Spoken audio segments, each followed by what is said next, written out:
பிரதமர் மோடி அவர்கள் 7வது முறையா தமிழ்நாடு வருகிறார். ஏன்னா இதுவரை எனக்கு தெரிஞ்சு எந்த கட்சியுமே டி நகர்ல ரோட் ஷோ பண்ணது கிடையாது. யார் கொடுத்த ஐடியா எதுக்குன்னு தெரியல. டிராபிக்னால வரக்கூடிய அதிருப்தி என்பது நிறைய காலமாவே அரசியல் தலைவர்களுக்கு அது தெரியறதே கிடையாது. ஆஸ்பத்திரிக்கு போறவங்க இருப்பாங்க, ஆம்புலன்ஸ் நிற்கும், குழந்தைங்களை வச்சுக்கிட்டு இருப்பாங்க, வெயில் தாக்கம் அதிகமா இருக்கு, வேலையை முடிச்சுட்டு நைட்டு போய் கொஞ்ச நேரம் படுக்கலான்னு போவாங்க, சாயந்தரம் 6:30 மணிக்கு டிராபிக்ல மாட்டிக்குவாங்க. அப்போ ஆல்ரெடி நீங்க வரியை போட்டு உங்க அரசாங்கத்தை போட்டு எங்களை பாதிக்கிறது பத்தாதுன்ற இந்த மாதிரி நேரத்தில் இந்த ரோட் ஷோ வேற ஒரு மக்களை பாதிக்கிற ஒரு விஷயமா தான் மாறும். அமித்ஷா அவர்கள் ஏற்கனவே 2 வாட்டி பிளான் பண்ணியுமே 2 வாட்டியுமே கேன்சல் பண்ணிட்டார். அமித்ஷா அவர்களுக்கு புரிஞ்சிருச்சு தமிழ்நாட்டோட கலங்களை வரும், ஆனா மோடி அவர்களுக்கு புரியல அப்படிங்கிற ஒரு பார்வை முன்வைக்கப்படுது இல்லையா? ஓட்டே போடாத தமிழ்நாட்டுக்கே 7 நாள் வராருன்னா உத்தரப்பிரதேசம் குஜராத்லாம் 7 நாள் படுத்துருவாரு. அங்கேயே டென்ட்டை போட்டு படுத்துக்கிட்டு அங்கேயே காலையில இருந்து பல்லு வலிக்கிட்டு அப்படியே ஓட்டு கேட்க போறாரு. நீங்க பாருங்க, இனிமேல் ஒரே நாடு ஒரே தேர்தல் வேணுன்றது கொள்கையா, ஆனா 2 மாசத்துல தனித்தனியா நடத்துவீங்களா? அப்ப இது என்னது? ஒரு மணிப்பூர் ஒரு சின்ன ஸ்டேட், அதுல கூட 2 ஃபேஸா நடத்துறீங்க. உங்களுக்கு வெட்கமே இல்லையா? சட்டமன்ற தேர்தல் ஒன்னா வச்சுன்னா கிட்டத்தட்ட 2 வருஷம் நடக்கும் போலயே. இவங்க கதை பிரகாரம் பார்த்தா உள்ளாட்சி தேர்தலும் சேர்த்து நடத்தணும். ஒரே அகண்ட பாரதம், ஒரே நாடு ஒரே தேர்தல். ராஜ்நாத் சிங் அவர்கள் KP ராமலிங்கத்துக்கு ஆதரவாக பிரச்சாரம் பண்ணும்போது அவர் ஒரு பேரையே மாற்றி சொல்லியிருக்காரு, ராஜராஜன் அப்படின்னு சொல்லிட்டு. அவர் பக்கத்துல இருந்து KP ராமலிங்கம் அப்படி சொல்லுங்க அப்படின்னு சொல்றாரு. கேரளால கம்யூனிஸ்ட் காங்கிரஸும் அடிச்சுக்கிறாங்க, ஆனா டெல்லியில நட்பு பாராட்டி கட்டி பிடிச்சிக்கிறாங்க. This is what Smriti Irani wanted to say. அவங்களுமே அதை சரியா சொல்லல. லாங்குவேஜ் பிரச்சனை. இவங்களுக்கு இந்திய தவிர இங்கிலீஷ்ல இருந்து தமிழ்ல இருந்து எல்லாமே தரிக்கணும். ராகுல் காந்தி அப்படி இப்படின்னு அந்த மாதிரி என்ன பண்ணிட்டாங்க, போராடலாம் ராகுல் காந்தி கட்டி பிடிச்சினே போறாருன்ற மாதிரி ராகுல் காந்திய சொல்லி, அதாவது நம்மளை இப்படி கேட்கிறாரு அப்படி கேட்கிறாரு, கட்சி வளர்ந்து விட்டது, 18 விழுக்காட்டுக்கு மேல போயிடுச்சு. இப்ப இந்த பிரச்சாரம் எல்லாம் பண்றாங்க இல்லைங்களா? இது இந்த தேர்தலுக்கு இல்லையா, பாராளுமன்ற தேர்தல் இல்லையா? 2026ல சட்டமன்ற தேர்தல் பிஜேபி ஜெயிக்கிறது இத்தனை வாட்டி போறாங்களாம். இதே ஏ ராஜாவோட பணம் 3.9 கோடி மாட்டிருச்சு. இல்ல நேருவோட மகன் அவரோட சம்பந்தப்பட்டவங்க, இல்ல கதிரானந்த் அவர் சம்பந்தப்பட்டவங்க திருப்பி ஒரு 4 கோடி ரூபாய் பணம் மாட்டியிருந்தா, அண்ணாமலை வானத்துக்கும் மேகத்துக்கும் கத்தி கூச்சல் போட்டு திரும்பி போன அமித்ஷாவை, ஐயா 4 கோடி மாட்டி இருக்கு, தயவு செய்து வாங்க, அப்படியே டிஸ்பிளே ரோட் ஷோலயே அந்த 4 கோடியை நம்ம அப்படியே காட்டுறோம் அப்படின்னு காட்டி பிரச்சாரம் பண்ணிருப்பாங்களா? பண்ணிருக்க மாட்டாங்க. இது போன்று அரசியல் சார்ந்து எக்ஸ்க்ளூசிவான வீடியோக்களை தொடர்ந்து காண ஆகாயம் வாய்ஸ் சேனலை சப்ஸ்கிரைப் பண்ணுங்க. ஆகாயம் வாய்ஸ் நேயர்களுக்கு வணக்கம். இன்றைக்கு நம்மோடு நேர்காணலுக்காக பத்திரிகையாளர் கோட்டீஸ்வரன் அவர்கள் நம்மோடு இருந்திருக்கிறார். அவரோடு பேசலாம். வணக்கம் சார். வணக்கம் நேயர்களுக்கு அன்பு வணக்கம். பிரதமர் மோடி அவர்கள் 7வது முறையா தமிழ்நாடு வருகிறார். இந்த வருடம் தொடக்கத்திலிருந்து இந்த முறை பரப்புரைக்காக முதல்ல சென்னை வரார். அதற்கப்புறமா பார்த்தீங்கன்னா வேலூர்ல இருந்து நீலகிரி போறார். கோயம்புத்தூர்ல போன முறை ரோட் ஷோ நடந்தப்பே மக்கள் கூட்டம் இல்லை, மக்கள் மோடி அவர்கள் வரும்போது பின்னாடி ஓடி வந்தாங்க அப்படிங்கிற ஒரு விமர்சனம்லாம் இருந்தது. இந்த சூழல்ல இன்றைக்கும் டி நகர்ல ரோட் ஷோ போக இருக்கிறார் இல்லையா? இது என்ன மாதிரியான தாக்கத்தை ஏற்படுத்துன்னு நினைக்கிறீங்க? ஒரு பிரதமர் நாட்டு மக்களை பார்க்கறதுன்றது ஜனநாயகத்தில் ரொம்ப சந்தோஷப்பட வேண்டிய விஷயம், வரவேற்கத்தக்க வேண்டிய விஷயம். ஏன்னா ஒரே ஒரு சின்ன வருத்தம் மக்கள் படுவாங்கன்னா, வெள்ளத்தில் பாதிக்கப்பட்டாங்க மக்கள். அப்பொழுதெல்லாம் இந்த மாதிரி டிராஃபிக்கு பாதிக்கிற அளவுக்கு, அப்போ போட்டே போயிருக்கலாம், இந்த பாதுகாப்புலாம் கூட இல்லை, அந்தளவுக்கு மோசமாக இருந்தது. அப்பொழுது வராத பிரதமர் இப்பொழுது வருகிறார். சரி, போனது போட்டோம். இப்பொழுது வாக்கு சேகரிக்க வருகிறார். அது முதல்ல வரவேற்கணும். பட்டு என்ன மாதிரி அது தாக்கத்தை ஏற்படுத்தும் அப்படின்னும் பொழுது, மக்கள் தமிழகத்தில் பார்த்திங்கன்னா ரொம்ப தெளிவான ஒரு இயல்பாக இருப்பாங்க. அதாவது நீங்கள் வாக்கு கேட்கும்போது இப்போ எல்லா இடத்துலையுமே பார்த்திங்கன்னா திமுக வேட்பாளர்களை வரிமறித்து இது செய்யலை அதை செய்யலை அப்படின்னு சொல்லிட்டு கோரிக்கைகள், அப்புறம் செய்யாமல் போன விஷயங்களை வச்சு தொலைக்கிறாங்க. ஆனால் இங்கே பிரதமர் அந்த மாதிரி நீங்கள் பண்ண முடியாது. காரணம் என்னென்னா, அவங்க வருவாங்க, அப்படியே டாட்டா காட்டிட்டு அப்படியே எதனா பேசிட்டு அப்படியே போயிடும், கடந்து போயிடும். ஏன்னா நடுவில் காவல்துறை அப்புறம் அந்த கட்சிக்காரர்கள்லாம் இருப்பாங்க. 5 அடுக்கு பாதுகாப்பு. அப்போ இது எப்படின்னா, வெளியிலேருந்து பார்க்கும்போது ஒரு பிரம்மாண்ட ஒரு பேரணி, மக்கள்லாம் கூடுனாங்க, கூட்டம். டி நகர் சாதாரணமாக ஒரு 2 வீலரும் ஒரு காரும் இடிச்சிக்கிட்டாவே டிராஃபிக் ஆகிடும். ஆமாம். அப்போ அந்த இடத்துல நீங்கள் கூட்டம் போடும்போது என்ன ஆகுனா, கடத்தருக்கு பொருள் வாங்க வந்த கூட்டமா இல்லை கட்சி ரீதியாக கூட்டமா அப்படின்றது. இப்போ நீங்கள் ஒரு கோயம்பேட்டில் போய்ட்டு நீங்கள் ஒரு கூட்டம் போடுறீங்கன்னு வச்சுக்கோங்களேன், உங்களுக்கு ஒரு 300-400 பேரை கூட்ட வேண்டிய கஷ்டமே இருக்காது. கிளாம்பாக்கம் போனீங்கன்னா ஒரு 200 பேர் எப்பயுமே பஸ்ஸுக்கு வெயிட் பண்ணிட்டு இருப்பாங்க. இப்போ அந்த இடத்துலலாம் போய் கூட்டம் போடும்போது என்ன ஆகுனா, கூட்டம் இருக்கிற மாதிரியே இருக்கும். அது மாதிரி டி நகரில், அதுக்கப்புறம் உங்களுக்கு கோயம்புத்தூரில் ஒரு சில கமர்ஷியல் ஏரியாலெல்லாம் போய் நீங்கள் கூட்டம் போடும்போது என்ன ஆகிடும்னா, எப்பவுமே கூட்டம் இருக்கிற மாதிரியே இருக்கும். இதற்காக வந்தாங்க, கேட்கறதுக்காக வந்தாங்கிற மாதிரி இருக்கும். ஸோ அந்த ஒரு விஷயம் நடக்கும். ஏன்னா இதுவரை எனக்கு தெரிஞ்சு எந்த கட்சியுமே டி நகரில் ரோட் ஷோ பண்ணது கிடையாது. யார் கொடுத்த ஐடியா எதுக்குன்னு தெரியல. மேபி டி நகர் வெஸ்ட் மாம்பலத்தில் நிறைய பேர் பாஜக மண்ணில் இருக்கிறவங்க நிறைய பேர் இருக்கிறதுனால மேபி அதை கருதி போட்டிருக்கலாம். ஏன்னா அங்கே கவுன்சிலர் ஒன்று ஜெயிச்சாங்க உமானன்னு சொல்லிட்டு, மேபி அந்த அதனுடைய அடிப்படையாக இருக்கலாம். இப்போ ஆலந்தூர், டி நகர், மயிலாப்பூர், வேளச்சேரி, அதுக்கப்புறம் நீங்கள் குறிப்பாக சொன்ன சவுகார்பேட்டை, இந்த இடத்துலலாம் வந்தீங்கன்னா அந்த ஒரு பிஜேபி மனநிலை, பிஜேபிக்கு ஆதரவான ஓட்டு போடக்கூடிய மக்கள் இருக்கிறாங்க. அப்போ அதை மையமாக வைத்து ஒரு ரோட் ஷோவாக இருக்குன்ற மாதிரி நான் புரிஞ்சுக்கிறேன். இதில் ரொம்ப முக்கியமாக கவனிக்க வேண்டியது என்னென்னா, திமுக தலைவர் ஸ்டாலின் சொன்ன மாதிரி இந்த ரோட் ஷோ அவர் வர்றது வந்து டிஎம்கேக்கோ இல்லை மற்றவர்களுக்கோ அது வந்து நல்லது தான். 7 முறை வந்திருக்காரு, 8வது முறையாக வராரு, நாளைக்கும் வருவார், திரும்ப வருவார், வந்துக்கிட்டே இருப்பார். நீங்கள் ஓட்டு போடுறவரெலாம் வந்துட்டே இருப்பார். ஆனால் ஓட்டு போடுவீங்களா போட மாட்டீங்களான்றது நீங்கள் தான் முடிவு பண்ணுன்ற மாதிரி மோடி அவர்களை மையமாக வைத்து பிரச்சாரம் நடக்குமே ஆனால் எதிர்க்கட்சிகளுக்கு அது லட்டு. ஏன் அப்படின்னா, இப்போ நீங்கள் திமுகவை மையமாக வைத்து நீங்கள் அரசியல் பண்ணிங்கன்னா திமுகவை கேட்கறதுக்கு 1000 கேள்வி இருக்குது. மக்கள் விரோத விஷயங்கள் நிறைய இப்போ செஞ்சுட்டாங்க சமீப காலமாக. அது வந்து திமுக வந்து நல்ல கட்சியா கெட்ட கட்சியா எப்படி போகுது அப்படின்ற அந்த பேசுபொருள் விமர்சனம்லாம் இருக்குது. அப்போ அதெல்லாம் மறைஞ்சிட்டு மோடி திரும்ப திரும்ப வராறப்போ மோடி வேணுமா வேணாமா, மோடி வேணுமா வேணாமான்னும் போது திமுகவுக்கு அது பலம். ஏன்னா பிஜேபிக்கு பின்னாடி திமுக ஒளிஞ்சி கொண்டு பிஜேபி வேணாம்னு சொல்லிட்டு வாக்குகள் வாங்குவதற்கு அது அவங்களுக்கு வசதியாக இருக்கும். நேற்றிலிருந்தே மோடி அவர்கள் ரோட் ஷோக்காக ஒத்திகை பண்ணுறாங்க. இன்னொரு பக்கம் மெட்ரோ வேலைகள் நடக்குது. மக்கள் அதிலே வந்து பல அதிருப்தியில் இருக்காங்க. மோடி அவர்கள் வருகையில் குறிப்பாக வந்து அதிகமான டிராஃபிக் சென்னையோட மையப்பகுதி அப்படின்னே சொல்லலாம். அங்கேருந்து அந்த பக்கம் போனீங்கன்னா டி நகர், இந்த பக்கம் மவுண்ட் ரோடு எல்லாமே கனெக்ட் ஆகிற முக்கியமான இடம். அந்த இடத்துல ரோட் ஷோ நடத்தும் போது மக்கள் மத்தியில் மேலும் அதிருப்தியான உருவாக்கும் மோடி அவர்களுக்கு. இல்லை, இந்த டிராஃபிக்னால வரக்கூடிய அதிருப்தி என்பது நிறைய காலமாகவே வந்து அரசியல் தலைவர்களுக்கு அது தெரியறதே கிடையாது. இது அம்மையார் ஜெயலலிதா காலத்தில் எடுத்துக்கலாம். இப்பொழுது திமுக தலைவர் வந்துட்டு இப்போ அவங்க எதனா கான்வாய் போகிறதா கூட சரி ஒரு சைடு நிறுத்திட்டு மக்களை வந்து போக்குவரத்து நெரிசலில் காக்க வச்சுட்டு போகிறதுன்ற அந்த அவல நிலை இருக்குது. இப்போ இந்த அவல நிலை வந்து பிரதமர் வராங்க, இல்லை ஐயா அமித்ஷா வராரு, இல்லை முதலமைச்சர் வராருன்னும் போது நிலைமை இன்னும் மோசமாகும். இவங்களுக்கு வந்து இங்கே அடிப்படையில் என்ன பிரச்சனைனா, தேர்தல் நேரத்தில் தான் போய் இவங்க மக்களை சந்திக்கிறாங்க. தேர்தல் நேரத்தில் தான் இவங்க போய் ரோட் ஷோ பண்ணுறாங்க. அப்போ என்ன அடிக்கடி சந்திக்கணும்னா, ஆமாம் அடிக்கடி சந்திக்கணும். மக்கள் உங்களுக்கு தானே ஓட்டு போட்டுருக்குறாங்க. அப்போ நீங்கள் அடிக்கடி சந்திக்காதனால இந்த மாதிரி சேர்த்து வச்சு செய்யும்போது என்ன ஆகுதுன்னா, இந்த மாதிரி டிராஃபிக் ஜாம் இந்த மாதிரி பிரச்சனை வருது. இன்னொன்று, ஒரு சில நல்ல திட்டங்களை செய்கிறீங்க, உங்களுக்கு வந்து மக்கள் மேலே ஒரு நம்பிக்கை இருந்ததுன்னா இந்த மாதிரி இந்த கடைசி நேரத்தில் இவ்வளோ கஷ்டப்பட வேண்டிய அவசியம் கிடையாது. இப்போ ஒரு சில எடுத்துக்காட்டு சொல்லலாம். அம்மையார் ஜெயலலிதாலாம் வந்து கடைசி காலத்துலலாம் வந்து பார்த்திங்கன்னா பாயிண்டிங்லேயே ரொம்ப குறைச்சிக்கிட்டாங்க. ஒரு 5 இடம் 10 இடம் பேசினா போதும், எல்லா இடமும் ஊராக போய் சுற்றுறதுலாம் இல்லை. அது எங்கேருந்து வருதுன்னா, ஸ்கீம்ஸ் செஞ்சுருக்கோம், நம்ம ஜெயிச்சிருவோம் அப்படின்ற அந்த கான்ஃபிடன்ஸில் வரணும். அதையும் தாண்டி அவங்க உடல்நிலையும் ஒத்துழைக்கல. இன்னொன்று, அது என்ன கேட்டால் அது வந்து அது தேவையில்லை. இப்போ இனிமேல்ட்டு அதாவது நம்ம மறந்து போன ஒரு விஷயம், கடந்து போகிற ஒரு விஷயம் என்னென்னா, தெருவா வீடு வீடாக போய் ஓட்டு கேட்குறோம். வேட்பாளர்களே அதை செய்யறதில்லை. இப்போ இவங்க என்ன நினைக்கிறாங்கன்னா, விவிஐபி கேண்டிடேட்ஸு, ஸ்டார் கேண்டிடேட்ஸு, பேச்சாளர்கள், நட்சத்திர பேச்சாளர்கள் வந்து ஒரு முனையில் டிராஃபிக்கை பாதிச்சுட்டு அப்படியே ஜனங்களுக்கு ஆதரவாக பேசுகிறதோ, தமிழில் பேசுகிறதோ, இல்லை நுனிநாக்கில் ஏதோ ஒன்று பேசிட்டு லேக்கியம் சுட்டுட்டு போயிட்டா மக்கள்லாம் ஓட்டு போடுவாங்கன்ற மாதிரி நினைக்கிறாங்க. அது தவறு, முழுக்க தவறு. இந்த ஸ்டார் வேட்பாளர், ஸ்டார் கேண்டிடேட் எல்லாம் மக்கள் பார்க்க மாட்டாங்க.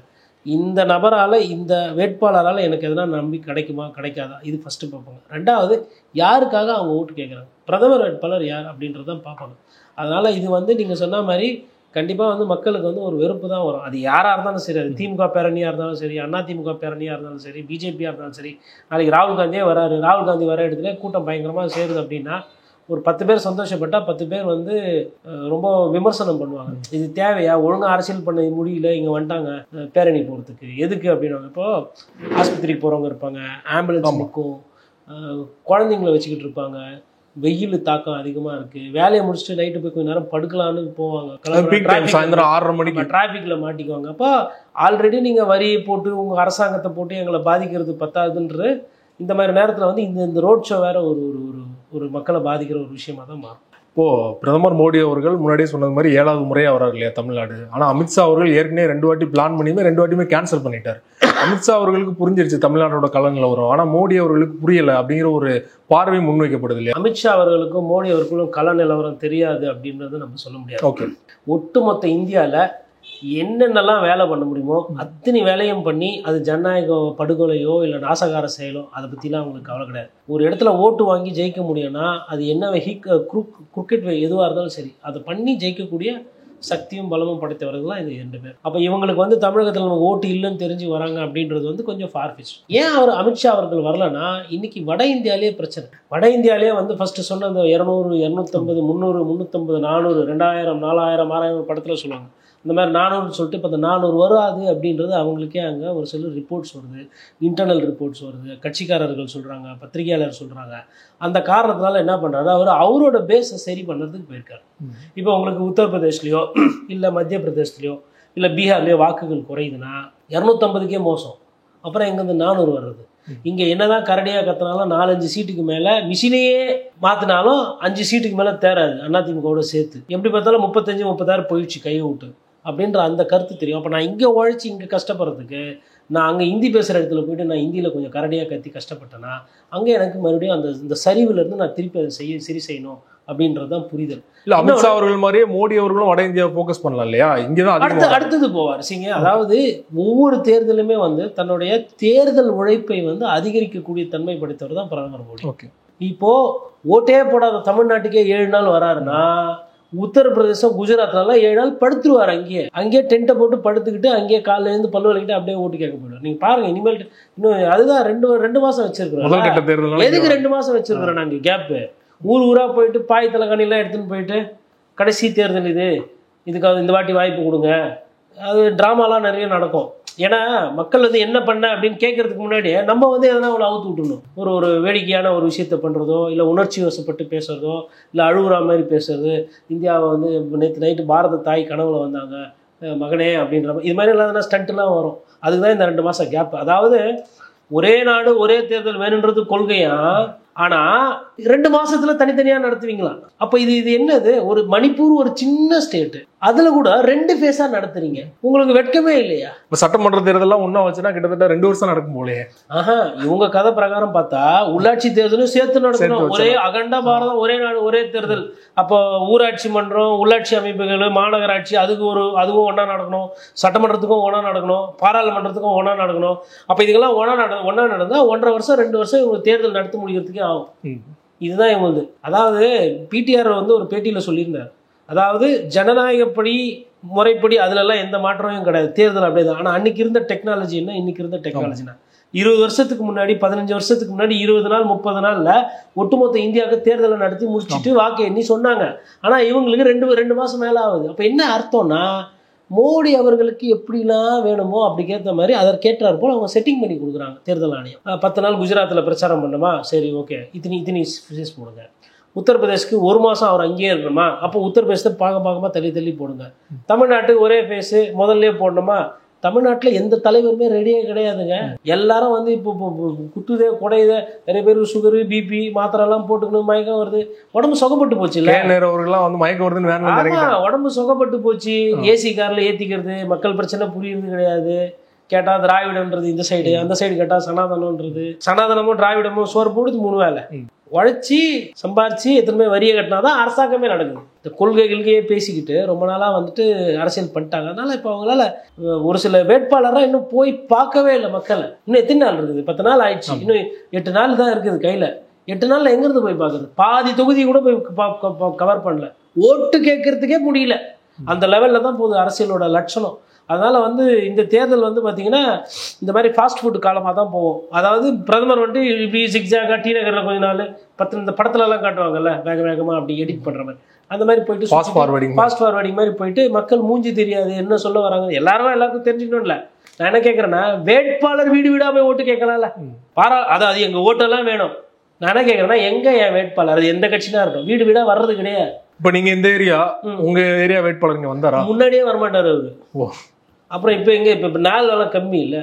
நான் தான் சொல்கிறேன், நாங்களாம் செல்வந்தராக இருக்கிறோம்.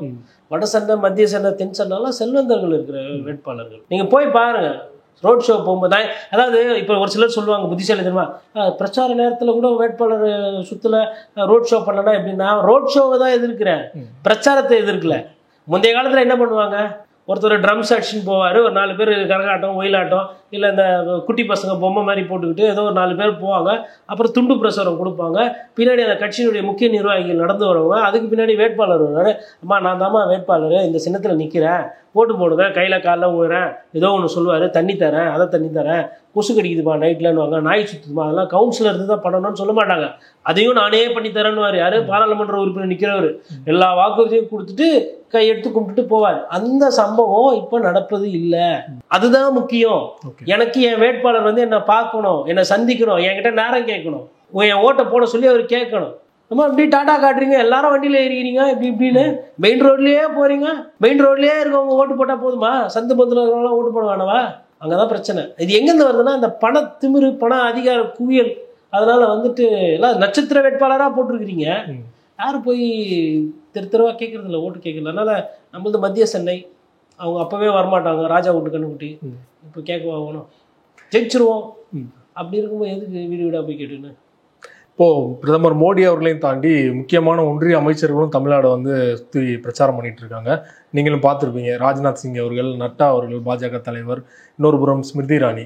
குறிப்பாக ராஜ்நாத் சிங் அவர்கள் வந்து KP ராமலிங்கத்துக்கு ஆதரவாக பிரச்சாரம் பண்ணும்போது அவர் ஒரு பேரையே மாற்றி சொல்லியிருக்காரு, ராஜராஜன் அப்படின்னு சொல்லிட்டு. அவர் பக்கத்தில் இருந்து KP ராமலிங்கம் அப்படி சொல்லுங்க அப்படின்னு சொல்கிறாரு. அதை பார்த்துருப்பீங்க. இன்னொரு பக்கம் வட சென்னையில் வந்து பாஜக வேட்பாளருக்கு ஆதரவாக பிரச்சாரம் பண்ணும்போது மொழிபெயர்ப்பாளர் தப்பாக சொல்கிறாங்க, ஸ்மிருதி இரானி சொன்னதையே. ஒரு பிளானிங்கே இல்லாமல் போயிட்டு இருக்காங்களோ பாஜக பிரச்சாரத்தில்? பிளானிங் இல்லாமன்றது ஒரு விஷயத்துல சொதப்புறது. தெரியல, மொத்தமாவே தெரியல. ஐயா கமல் அவர்கள் சொல்லுவார்ல, எனக்கு கேள்வியே தெரியலையே, நான் எப்படி பதில் சொல்லுவேன் அப்படின்ற மாதிரி. இவங்களுக்கு இங்க என்ன சிலபஸ், என்ன சப்ஜெக்ட்னே தெரியல. அதாவது ஒரு வேட்பாளரை பார்க்க வரீங்க, பாராளுமன்ற வேட்பாளர், கவுன்சிலர் பேருன்னா கவுன்சிலர் நிறைய கேண்டிடேட் இருப்பாங்க, மறக்கிறதுன்றது ரைட்டு. நீங்க அதுக்கெல்லாம் இறங்கி வர போறது இல்லை. ஏதோ ஒரு 4 வேட்பாளர் ஒரு துண்டு சீட்டு கொடுப்பாங்க. பார்த்துட்டு இது எங்கேருந்து வருது இந்த பிரச்சனைனா, நம்ம வழக்கமாக ரங்கராஜன் அந்த மாதிரி ஆளுங்களுக்கு தானே சீட்டு கொடுப்போம். இதுனா ராமலிங்கம் புதுசாக இருக்குது, லோக்கல் பேராக இருக்குது அப்படின்னு போது ராமலிங்கம் மைண்டில் ஏற மாட்டோம். அதனால் இவர் பக்கத்தில் இருந்து அண்ணன் KP ராமலிங்கண்ணே, அண்ணன் KP ராமலிங்கண்ணா சார்ன்னு சொல்லிட்டு இருக்காரு. அதாவது இப்போ சுப்பிரமணிய சுவாமி, நிர்மலா சீதாராமன் அந்த மாதிரி வகைரா பேரா இருந்தா ஞாபகமா இருக்கும் ஈஸியா. ராமலிங்கம் இது கொஞ்சம் தமிழ் வார்த்தை மாதிரி இருக்குல்ல, ராமலிங்கம் வள்ளலாறு நம்ம வடிகளாறு மாதிரி இருக்குல்ல, அதனால வர சிக்கல். இந்த சைடு மொழிபெயர்ப்பு பார்த்தீங்கன்னா ஏதோ இந்த சித்த வைத்தியசாலையில் வந்து இந்த கட்டிப்பிடி வைத்தியத்துக்கு இது பண்ணுவாங்கன்ற மாதிரி அங்கே வந்து கேரளாவில் சண்டை போட்டு. அதாவது அவங்க சொல்ல வந்த கருத்து என்னன்னா, கேரளாவில் கம்யூனிஸ்ட் காங்கிரஸும் அடிச்சுக்கிறாங்க, ஆனால் டெல்லியில் வந்து நட்பு பாராட்டி கட்டி பிடிச்சிக்கிறாங்க. This is what Smriti Irani wanted to say. அவங்களுமே அதை சரியாக சொல்லலை.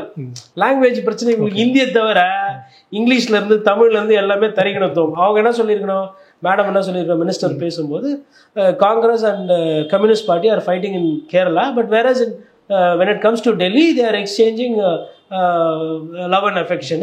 அதனால இவங்க 2 பேரும் ஒரே ஆள் தான், ஆனால் ஸ்டேட்டுக்கு ஏற்ற மாதிரி they are doing different politicsன்ற மாதிரி எக்ஸ்பிளைன் பண்ணிடணும். அவங்க சொல்லலை.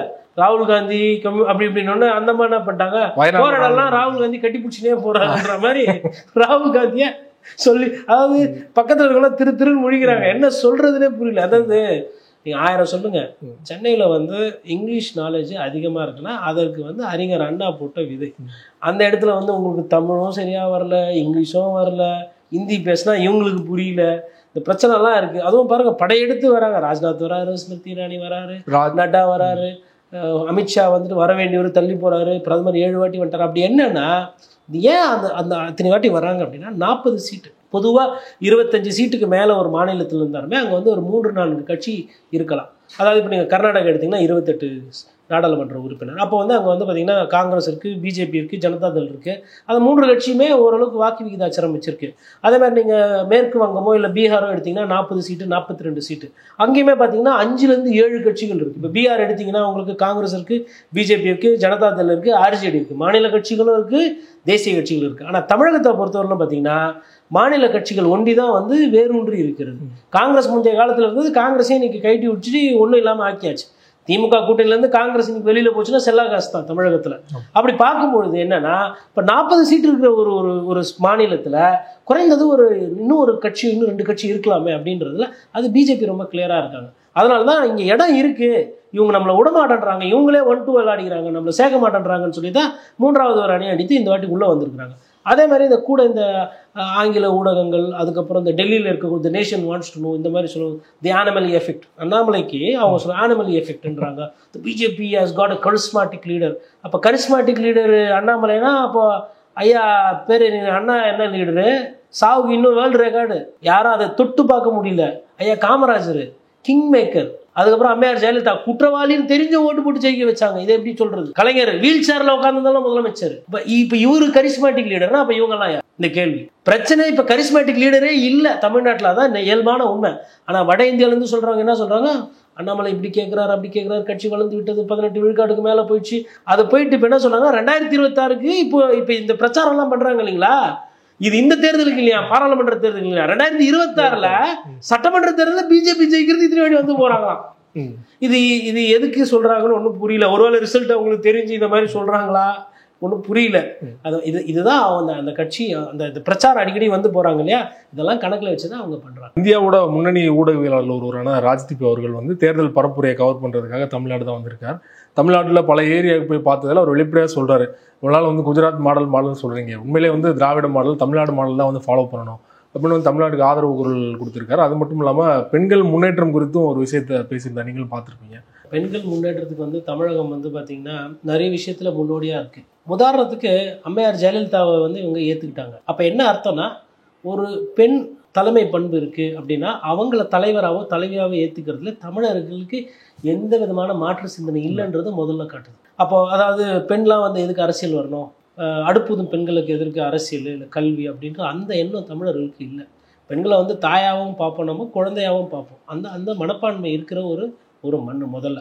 ரெண்டாவது, பெண்களுக்கு வந்து சொத்துல சரிசமாக பங்கு கொடுக்கணும்னு சொல்லிட்டு கலைஞர் அவர்கள் வந்து இந்த அறிவிப்பெல்லாம் கொடுத்தாங்க. அதே மாதிரி பெண்களோட படிப்பு கல்வி விகிதாச்சாரம் பார்த்திங்கன்னா தமிழகத்தில் இன்றைக்கி அதிகம்.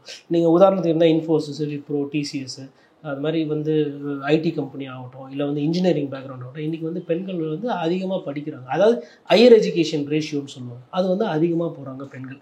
அப்போ இது மாதிரி பார்க்கும்போது அரசியல் பங்களிப்பு ஆகட்டும், அதே மாதிரி 33% விமன் ரிசர்வேஷன் உள்ளாட்சி அமைப்பில் வந்து இங்கே கொண்டு வந்தாங்க.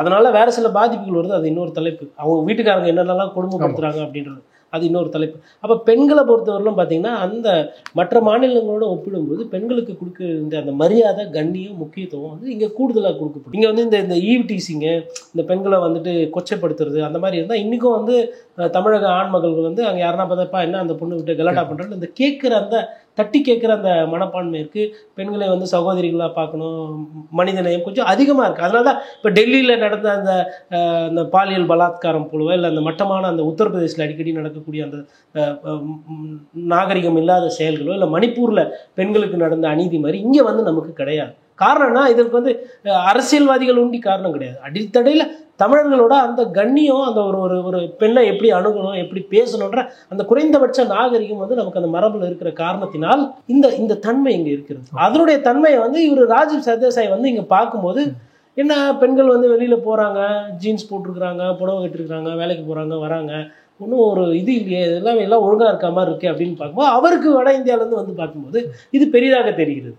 இப்போ இதே குஜராத்தில் பார்த்தீங்கன்னா அப்படி கிடையாது. குஜராத்தில் எல்லாம் வீட்டில் வைத்திருப்பார்கள், அவங்க வேலையை பார்ப்பாங்க, போயிட்டு வியாபாரம் பண்ணுவாங்க, வருவாங்கக்குள்ள அந்த மாதிரி இருக்கும். அப்போ அதை பார்க்கும்போது குஜராத் மாடலா தமிழக மாடலா அப்படின்னு பார்க்கும்போது டிராவிடியன் மாடல் அப்படின்றது இருக்குது. அதாவது இந்த திராவிட மாடல் என்பது ஏதோ திமுக கொண்டு அங்கீகாரம் கிடையாது. இது நீதி கட்சியிலிருந்து வந்து இதற்கு பெரியார் உழைச்சிருக்காரு, காமராஜருமே இதற்கெல்லாம் காரணம். பெண்களோட கல்வி தகுதி ஏறுவதற்கோ, இல்லை பெண்கள் வந்து கொஞ்சம் முன்னேறதுக்கு, அந்த மாதிரி நிறைய இங்கிருந்து தலைவர்கள் அதற்கு கொஞ்சம் கொஞ்சமாக மூலதனம் போட்டு வந்திருக்காங்க. அதனுடைய நீட்சியாக தான் ராஜீவ் சர்தேசாய் இதை சொல்லியிருக்கிறார். நிறைவா ஒரே ஒரு கேள்வி, தமிழ்நாடு புதுச்சேரி உட்பட 40 தொகுதியிலுமே வந்து 1-2 தொகுதியில் வேணால் திமுக தோற்கலாம், எல்லா தொகுதியிலுமே திமுக கூட்டணி தான் வெளில போகுது அப்படிங்கிறதான் ஒரு அரசியல் பார்வை நம்ம பார்த்துட்டு இருக்கோம் இல்லையா. அந்த சூழலில் வந்து திமுகவோட முக்கியமான தலைவர்களான கே நேரு, ஏவாவெல்லாம் வந்து இன்கம் டேக்ஸ் ரேட்டால் வந்து டார்கெட் பண்ணப்படுறாங்க அப்படிங்கிறதையும் நம்ம பார்க்குறோம். இன்னொரு பக்கம் வந்து என்சிபி ஜாஃபர் சாதிக் மேட்டில் வந்து மறுபடியும் வந்து டார்கெட் பண்ணுறாங்க. ஸோ எப்படி பார்க்குறீங்க, இது எதிராக முடியும்னு நினைக்கிறீங்களா திமுகவுக்கு? அதாவது பாரதிய ஜனதா கட்சிக்கு வந்து தமிழகத்தில் கூட்டணி இல்லை, சரியான கூட்டணி இல்லைன்னா ஃபஸ்ட்டு விமர்சனம் பண்ணாங்க. ஃபஸ்ட்டு கூட்டணியை ரொம்ப பலப்படுத்தினதே அவங்க தான். எப்படி பலப்படுத்துனாங்கன்னா, அமலாக்கத்துறை, அப்புறம் இன்கம் டேக்ஸு, அப்புறம் CBI, enforcement directorate, DRI, revenue intelligence, அப்புறம் என்ஐஏ. என்னடா இப்படி சொல்கிறாரு பத்திரிகையாளர் வந்து ஒரு தேசிய அமைப்புகளெல்லாம் வந்து இந்த மாதிரி சொல்கிறாரு அப்படின்னா, அந்த அமைப்புகளோட லட்சணம் அப்படி இருக்குது. நான் இன்னும் வெளிப்படையாக புரிகிற மாதிரி சொல்கிறேன். இப்போ என்ஐஏ இருக்குது. என்ஐஏ டார்கெட் பண்ண வேண்டிய ஏரியா எதுன்னா நாம் தமிழர் கட்சி. நாம் தமிழர் கட்சியில் யார் எதனா பேசுகிறாங்க, எதனா பண்ணுறாங்க, உடனே அங்கே இருக்கிற அந்த தம்பிகளை போய் என்ஐஏ விட்டு தாக்குதல் பண்ணணும். காங்கிரஸ் கட்சிக்கு நேர்த்தி போடப்பட்ட அந்த department income tax. Karthi Chidambaram அதாவது இவர்கள் மீது குற்றவாளி இருக்கலாம், குற்றச்சாட்டுகள் இருக்கலாம், இருக்கட்டும். தேர்தல் நேரத்துலையும் அந்த கூட்டணி தர்மத்தை எப்படி காக்குறாங்கன்றது பாருங்கள். ஓகே, இன்கம் டேக்ஸ் வந்து அது பண்ணுறாங்க. வருமான வரித்துறை இந்த நோட்டீஸ் கொடுக்குறது அது அவங்கள பார்த்துக்குறாங்க. கம்யூனிஸ்ட் கட்சியோ இல்லை காங்கிரஸ் கட்சியோ. அதிமுகவுக்கு வந்து எப்படின்னு பார்த்தீங்கன்னா 10ஓட 11 அங்கே போகும்போது இங்கே ஒரு 2 ரைடு சேர்த்து பண்ணுவாங்க. அப்போ அந்த துறைகள் வந்து அதிமுகவும் விட்டு வைக்கவில்லை. குறிப்பாக சொல்லணும்னா இப்போது என்ன நடக்குது இந்த 3-4 நாள்னா, ஜாஃபர் சாதிக் மேலே அந்த நெட்வொர்க்கிங்கில் இருக்கிற ஆளுங்களெல்லாம் வந்து விசாரணை தளத்தில் கொண்டு வந்து அவங்களுக்கு வேண்டிய நெருங்கினவங்களெல்லாம் பண்ணுறாங்க. அது வந்து ஒரு பேசு பொருளாகவும் ஆகுது. அதில் வந்து எனக்கு வந்து ஒரு பத்திரிகையாராக அதெல்லாம் அந்த விசாரணை நடக்கும். பட் எதை இதை மையமாக வைத்து பண்ணுறாங்கன்னா, இது திமுகவோட அந்த இமேஜை உடைக்கிறதுக்கு இது வந்து ஒரு உகந்த நேரம். அதனால இது வரைக்கும் ஏதாவது ஆதாரம் சிக்கியிருந்தனா கண்டிப்பாக வெளியிட்டிருப்பாங்க, எக்ஸ்போஸ் பண்ணியிருப்பாங்களே திமுக. இது வரைக்கும் ஏதோ ஆதாரம் சிக்கலையா? அப்படிதான் நாங்கள் தேர்தலுக்கு முன்னாடி கூட அதெல்லாம் பண்ணுவோம். 2 நாளைக்கு முன்னாடி பண்ணுவோம், 3 நாளைக்கு முன்னாடி பண்ணுவோம். ஏன் இப்பயே பண்ணோம்? இல்லை இந்த கெட்ட பேரை அப்படியே கொஞ்சம் கொஞ்சமாக ஏற்றுவோம். போதை என்பது ஒரு மட்டமான விஷயம் தானே. 1000 காரணம் சொல்லுங்க. உங்க கட்சியில அப்படி ஒரு நபர் இருக்கக்கூடாது, வெட்கி தள்ளி குடிக்கும். ரைட்டுங்களா? அப்ப அதை பண்ணணும். இதுக்கு கூட தேர்தல் ஆணையமும் பிஜேபி கூட்டணியில் இருக்காங்க. அது எப்படி இருக்காங்கன்றதுக்கு வருவோம் நம்ம ஃபர்ஸ்ட் அப்போ இது சொல்லிட்டோமா.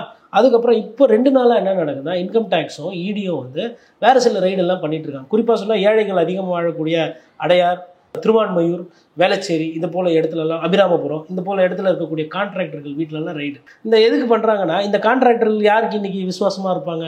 திமுக அமைச்சர்கள். குறிப்பாக சொல்லணும்னா அண்ணன் ஈவா வேலு அவருக்கு நெருக்கமாக இருக்கக்கூடிய கான்ட்ராக்டர்கள், அவர் துறையில் இருக்கக்கூடிய கான்ட்ராக்டர்கள். அதே போல் உள்ளாட்சித்துறை திரு கே நேரு அவரோட துறையில் இறங்கக்கூடிய அந்த லோக்கல் பாடி அட்மினிஸ்ட்ரேஷனில், municipal administration and water supply சொல்லுவாங்க, மாஸ், அந்த டிபார்ட்மெண்ட் இருக்கிற கான்ட்ராக்டர்ஸ் வீட்டு தொடர்ந்து ரைடு போகுது. தேர்தலுக்கு மணி ஃப்ளோ கட் பண்றாங்க. ஆமா, அதாவது 450 கோடி வந்து வரி ஏய்ப்பு இருக்கு கான்ட்ராக்டர்ஸ் மூலமா அப்படின்னு சொல்லி நேற்று செய்தியில வந்திருக்குது. அது வந்து அப்படியே வருது ஊடகத்தில். அப்புறம் கூட போயிட்டு வீட்டில் எல்லாம் போயிட்டு இப்போ கான்ட்ராக்டர்லாம் ஏழை பழையாவாக இருப்பாங்க. வீட்டில் டைமண்ட் நெக்லஸு பணம் என்னன்னா அது ஒரு 5 கோடி ரூபா எடுத்துன்னு வந்துட்டாங்க கையோட. எடுத்துன்னு வந்துட்டு இவங்களை டைட் பண்ணும்போது இப்போ அண்ணா ஃபோன் பண்ணி மாவட்ட செயலர் மந்திரி, அப்பா கொஞ்சம் அனுப்பி விடுற வட்ட செயலரை கொஞ்சம் குத்து விடுப்பா அப்படின்னா, அண்ணா ரைடுக்கு பயந்து நான் எல்லாத்தையும் காசு வெளில வராதுல்ல. ஒரு 4 ரைடு விட்ட உடனே ஆகிடு. அந்த பணத்தை யாரெல்லாம் செலவு பண்ணுவாங்களோ, யாரெல்லாம் அமைச்சரை நம்பி கொடுப்பாங்களோ அவங்களெல்லாம் நெருக்குது. ஸோ அப்போ நேருவையோ ஈவா வேலு அவர்களும் நெருக்கிறது. அதை வைத்து உதயநிதி ஸ்டாலின் அந்த இளைஞர் அணியில் இருக்கிறவங்களை என்ன பண்ணுறது, ஜாஃபர் சாதிக்கை வச்சு அதை நெருக்கிறது. ஆனால் இந்த நேரத்தில் அண்ணன் நயினார் நாகேந்திரனோட 3.9 கோடி பணம் மாட்டிச்சு. அதை பற்றி எந்த பேசு பொருளுமே இல்லை. தேசிய ஊடகங்களே அதை பற்றி பேசுறதே கிடையாது. யார் வீட்டு காசு? 50,000 ரூபாய்க்கு மேலே கொத்தமல்லி வியாபாரம் பண்ணுறவங்க எத்தனை போனால் கொத்தா பிடிக்கிறாங்க. கொத்தாவல் சாவடிக்கு சரக்கு வாங்கிட்டு வரணும், கோயம்பேடுலேருந்து போனால் சின்ன வெங்காயம் வாங்கிட்டு வரணும், அப்படியே நிறுத்திடுறாங்க. ஆடு மாடு கோழி வியாபாரம் பண்ணுறவங்க கொஞ்சம் ஒரு 50,000 ரூபா 55,000 ரூபா எடுத்துன்னு போயிட்டாங்கன்னா மாடு வாங்கிட்டு வரலாம், கோழி வாங்கிட்டு வரலான்னு ரம்ஜானுக்கு போகலான்றது அதை பிடிச்சிடுறாங்க. அப்போது 3.4 கோடி கிட்டத்தட்ட மாறுது. உடனே அண்ணாமலை அவர்களை கேட்குறாங்க, என்னங்க அப்படின்னா, எப்பொழுது அண்ணன் நயினார் நாகேந்திரன் அந்த பணத்துக்கும் எனக்கும் சம்பந்தம் இல்லைன்னு சொன்னாரோ அப்புறம் அதுக்கு மேலே அதை பற்றி பேசுறதுக்கு ஒன்றும் இல்லைண்ணே. அது அவரே அண்ணனே பதில் சொல்லிட்டார். இது வந்து இது சூழ்ச்சி அப்படின்னு. சரி, இந்த வாதத்தை அப்படியே ஏற்றுக்கலாம். அண்ணன் நயினார் நாகேந்திரன் பணம் இல்லை, அவருக்கு வேண்டப்பட்டவங்க பணம் இல்லை, நாங்கள் ஏற்றுக்கிறோம். இதே அப்போ ஜாஃபர் சாதிக்குக்கும் எனக்கும் சம்பந்தம் இல்லைன்னு திமுகவில் சொல்கிறாங்களே, அப்போ அந்த வாதத்தை ஏற்றுக்கலாமா? அப்போ என்ன பார்வையில் இது ரெண்டுத்தையுமே விசாரிக்கணும். அப்போ தீர விசாரி. அப்போ நீங்கள் வந்து இப்போ முழு பூசணியாக மறைக்கிறது தெரியுதா? ஏன் இதே வந்து ஒரு பேச்சுக்கு சொல்கிறேன். இதே வந்து ஏ ராஜாவோட பணம் 3.9 கோடி மாட்டிடுச்சு, இல்லை வந்து நேருவோட மகன் அவரோட சம்பந்தப்பட்டவங்க, இல்லை கதிரானந்த் அவர் சம்பந்தப்பட்டவங்க திருப்பி ஒரு 4 கோடி ரூபா பணம் மாட்டியிருந்தா, பிரதமர் மோடி இதே அண்ணாமலை வானத்துக்கும் மேகத்துக்கும் கத்தி கூச்சல் போட்டு திரும்பி போன அமித்ஷாவை, ஐயா 4 கோடி மாட்டிருக்கு, தயவு செய்து வாங்க, அப்படியே டிஸ்பிளே ரோட் ஷோலயே அந்த 4 கோடியை நம்ம அப்படியே காட்டுறோம் அப்படின்னு காட்டி பிரச்சாரம் பண்ணியிருப்பாங்களா? பண்ணியிருக்க மாட்டாங்க. ராமர் பிரதிஷ்டைக்கு லைவ் ஷோ பண்ணல. அது கூட என்ன சொன்னாங்கன்னா, கோயில்ல நீங்க உள்ள இல்லை, நீங்க வெளியில வச்சுக்கோங்கன்னு அங்க இருக்கிற ஒரு பைத்தியக்காரன் சொல்லிட்டான் தப்பா. சாமி ராமர் 1000 இருந்தாலும் நம்ம சாமி காட்டுறாங்க. 10 நிமிஷம் காட்டிட்டு போட்டோம். என்ன உங்களுக்கு கொள்கையில் அப்படியே இதாகிட போகுது? மூளை இல்லாமல் அங்கே இருந்த காவல்துறை பைத்தியக்காரத்தனமாக வேலையை பண்ணாங்க. அறநிலைத்துறையும் காவல்துறையும் சரி. உடனே அந்த பஞ்சாயத்தை பெருசாக்கி நிர்மலா சீதாராமனை வைத்து ட்வீட்டு போட வைத்து இது வந்து இந்து மதத்துக்கே இது வந்து ஒரு அநியாயம் நடக்குது, இந்துக்கள் வாழ முடியாதா, இது நாடா அப்படின்லாம் பேசுனீங்க. 4 கோடி ரூபா மாட்டிக்கிச்சு பணம். கருப்பு பணமா, வாக்காளர் கொடுக்க போன பணமா, இல்லை வேற என்ன பொருள் வித்த பணம் எதுவுமே தெரியாது. கமுக்கமா இருக்கிறீங்க. எலெக்ஷன் கமிஷனில் கேட்டால் இந்த மாதிரி பணம் மாட்டிச்சுன்னா ஒரு கமிஷன் போடுவோம், ஒரு டீம் வரும், அவங்க விசாரித்து சொல்லுவாங்க எப்போ அந்த கமிட்டி வருது, எப்போ விசாரிக்கிறது, எப்போ அந்த பணத்தை பற்றி உண்மை தெரியுது. இப்போ ஊராமட்ட பணம்னா எல்லாம் அப்படியே வெளிப்படையாக பேச தெரிஞ்சு சொல்ல தெரியுது. உங்கள் வீட்டுதுன்னா விசாரித்து தகுந்த நடவடிக்கை எடுக்கப்படும். அதுதான் அப்படி தான் புரிஞ்சுக்கணும். உங்கள் நேரத்தை ஒதுக்கி தமிழ்நாடு தேர்தல் களம் தொடர்பாக பல்வேறு விஷயங்கள் எங்களோட பகிர்ந்து கொண்டீங்க. ரொம்ப நன்றி சார். நன்றி.